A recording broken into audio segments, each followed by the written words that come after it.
৩০ বছর পরে আমরা জানতে পারলাম যে মহানায়ক সালমান শাহের মৃত্যু কোনো হত্যা ছিল না। মূলত তার স্ত্রী সামিরা হক যে নিজে সালমান শাহের শরীরে চেতনানাশক ইঞ্জেকশন পুশ করে, যেখানে ছিল ডেভিল, ডন, তারপরে হচ্ছে আজিজ মোহাম্মদ ভাই এবং সামিরা হকের মা।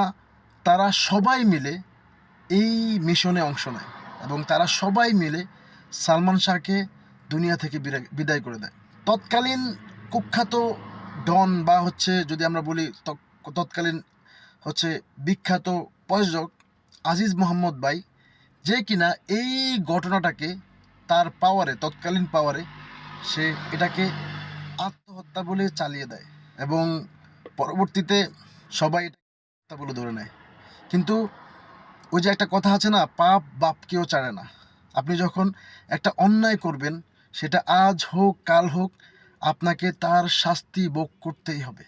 আজকে ৩০ বছর পরে এসে ওই মামলা রিভিউ রিভিউ বা রিনিউ যেটাই হোক হয়েছে এবং আসামি সবাইকে দেশ থেকে নিষেধাজ্ঞা দিয়েছে। তো আমরা যারা কোটি কোটি সালমান ভক্ত আছি এবং হচ্ছে সালমান শাহের পরিবার, সবাই চাচ্ছে যে এই মামলার সাথে যারা জড়িত ছিল, কিলিং মিশনের সাথে যারা জড়িত ছিল, সবার সর্বোচ্চ শাস্তি দাবি করছি আমরা।